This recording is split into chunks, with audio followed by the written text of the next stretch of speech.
Ada 57 orang sekarang. Silakan siapa yang nak share. Assalamualaikum. Waalaikumsalam.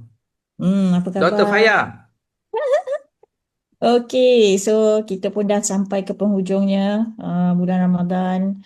Semoga kita dah menjalankan ibadah kita dengan sebaik mungkin. Saya nak bersyukur, beberapa hari lalu saya terima satu berita yang sangat luar biasa.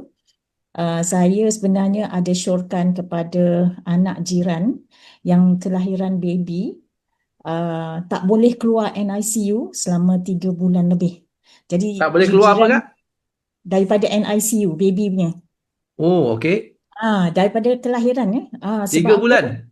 Ah, dia badan otak tak ada signal. Hmm. Antara 10 baby di dunia. It's very rare. Jadi pada awalnya memang kita berjiran ni kita tak naklah interfere dulu kan. Jadi biarlah rawatan tu berjalan. Jadi kalau rasa-rasanya kalau tak boleh baru kita cuba. Jadi saya approach directly anak beliau sebab anak beliau tu sama berkawan dengan anak-anak saya. Jadi saya dapat nombor dia.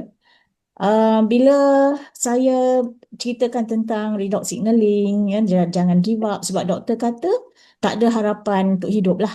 Sebab bila tidak berfungsi semuanya macam sayur je lah anak dia kan. Hmm. Jadi kita pun bagi dia motivasi, lepas tu bagi dia ilmu sedikit. Alhamdulillah dia buat keputusan untuk gunakan gel sebab baby kan. Hmm. Jadi selepas beberapa sapuan, baby dia semakin aktif tanpa disangka. And he was on oxygen all this while. Jadi selepas 5 hari oksigennya ditutup dan dia boleh uh, bernafas sendiri dan baru ni beberapa hari lalu dikatakan bahawa dia akan discharge hari ni, Masya Allah, doktor. tabarakallah. Apa ni, Sifu? Ya Allah, hai, saya rasa macam subhanallah. Ya, satu keajaiban yang berlaku dan ini dalam kita sendiri yang kita handle. Jadi saya rasa macam inilah dia yang kita boleh bantu kalau yang dulu tak ada harapan. Ibunya pun call menangis-nangis bila doktor kata boleh discharge. Dan for the first time dia dapat susukan baby dia. Sebab benda tu baby dia memang dikawal rapi sebelum ni tak boleh. But before doktor decide untuk discharge tu, dia dah dibenarkan tidur dengan baby dekat ward. So it was a miracle journey yang kita lalu. Alhamdulillah. Inilah dia.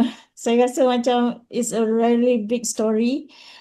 Buatlah apa yang terbaik kan untuk bantu kawan-kawan. InsyaAllah. Itu je Sifu. Thank you. Alhamdulillah, syukur. Alhamdulillah.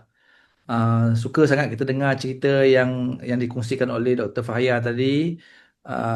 Memang miracle lah kalau kita tengok dengar cerita pun memang miracle, tapi satu perkara yang kita belajar daripada perkara tersebut adalah harapan, betul tak? Hope. Kita jangan berhenti berharap, jangan berhenti berusaha. Kalau kita dengar cerita, mungkin buat macam doktor tadi, the permulaan kita bagi dulu ruang untuk mereka explore all the possibilities, tapi jangan jangan lose hope terus, and sampai satu masa kita mungkin boleh offer mereka apa yang kita ada dekat sini.